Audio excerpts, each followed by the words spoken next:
గత వారం summit for democracy conclude అయింది. ఈ సమ్మిట్ ఫర్ డెమోక్రసీ ఎవరు ఆర్గనైజ్ చేశారు? జో బిడెన్ గారు అమెరికన్ ప్రెసిడెన్షియల్ ఎలక్షన్ క్యాంపెయిన్లో సంవత్సరాల క్రితం నేను కనుక ప్రెసిడెంట్గా ఎలక్ట్ అయితే ప్రపంచంలో ప్రజాస్వామ్యాన్ని కాపాడటానికి, ప్రపంచంలో ఆటోక్రటిక్ డిక్టేటోరియల్ రెజిమ్స్ని పక్కన పెట్టడానికి ఖచ్చితంగా ప్రపంచవ్యాప్తంగా డెమోక్రసీ గురించి అవేర్నెస్ తీసుకొస్తాను, అన్ని దేశాధ్యక్షులను కూర్చోబెట్టి మాట్లాడతానని చెప్పారు. ఇది ఆయన ప్రామిస్. సో దాంతో సమ్మిట్ ఫర్ డెమోక్రసీ వర్చువల్గా గత వారం 2 రోజులు జరిగింది. దీనికి 110 దేశాలను ఆహ్వానించారు. విచిత్రం ఏంటంటే China, Russia, Turkey, Bangladesh, Bhutan, Sri Lanka వంటి దేశాలను అసలు ఆహ్వానం అందలేదు. పాకిస్తాన్కి మాత్రం ఆహ్వానం అందింది. ఈ మొత్తం ఎపిసోడ్లో సమ్మిట్ ఫర్ డెమోక్రసీలో ఏం చూసుకుని పాకిస్తాన్ని పిలిచారు, ఎందుకు టర్కీని కానీ ఈవెన్ బంగ్లాదేశ్, భూటాన్, శ్రీలంకని పిలవలేదు? ఇది పెద్ద క్వశ్చన్. ఇన్విటేషన్ ఇచ్చేటప్పుడు ఇన్వైటీస్ లిస్ట్లో ఏ క్రైటీరియా ఫాలో అయ్యారు యుఎస్ స్టేట్ డిపార్ట్మెంట్ వాళ్ళు అనేది పెద్ద క్వశ్చన్ అనమాట. మొత్తానికి సమ్మిట్ జరిగింది.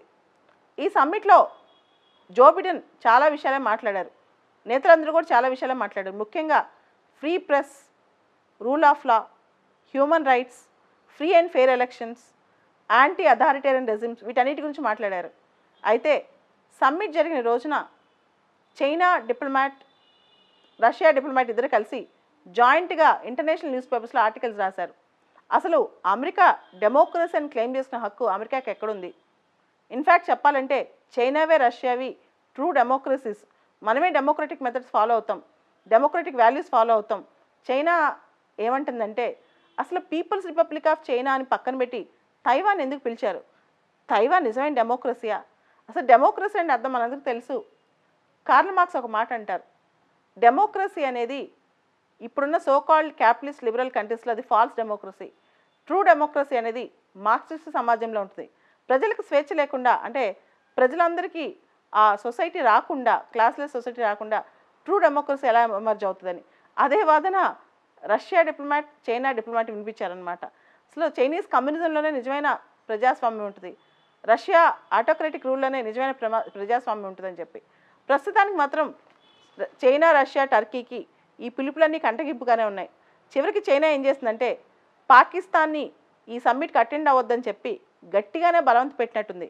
లాస్ట్ మినిట్లో పాకిస్తాన్ డ్రాప్ అయిపోయిందనమాట. అయితే అసలు ఈ సమ్మిట్లో ఈ మానవ హక్కుల గురించి, యాంటీ కరప్షన్ గురించి, రూల్ ఆఫ్ లా గురించి, వీటన్నిటి గురించి చర్చించుకున్నారు.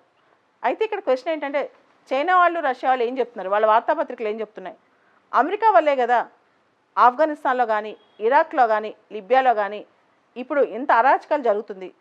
ఈ సంవత్సరం మొత్తం మనం చూస్తే మయన్మార్లో, ఆఫ్ఘనిస్తాన్లో ఉన్న అప్పుడే మొక్కవంతున్న ఈ డెమోక్రసీ కాస్త తుంచేశారు కదా.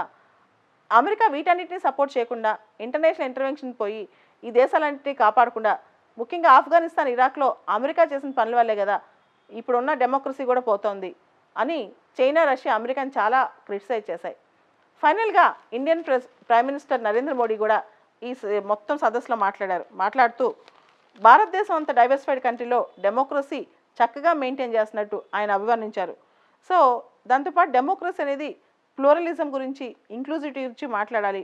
ముఖ్యంగా భారతదేశంలో డెమోక్రసీ లార్జెస్ట్ డెమోక్రసీగా చక్కగా మనం ముందుకెళ్తున్నామని చెప్పి ఆయన చెప్పారు.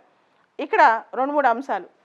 చారిటీ బిగిన్స్ అట్ హోమ్ అంటాం, అంటే ఏదైనా దాతృత్వం మన ఇంటి నుంచే స్టార్ట్ అవ్వాలి. అలానే democracy should also begin at home.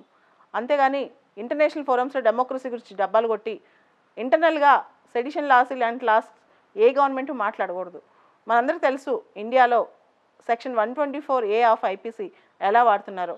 So section 124A అనేది మిస్యూజ్ కూడా చాలా సందర్భాలు అవుతుంది. మొత్తం సెక్షన్ 124Aని కొట్టేమని కాదు, కానీ డెమోక్రసీ గురించి స్పీచ్లు ఇచ్చేటప్పుడు మనం ఏమాత్రం డెమోక్రటిక్గా ఉన్నాం అనేది కూడా మనం ఆలోచించుకోవాల్సిన పరిస్థితి.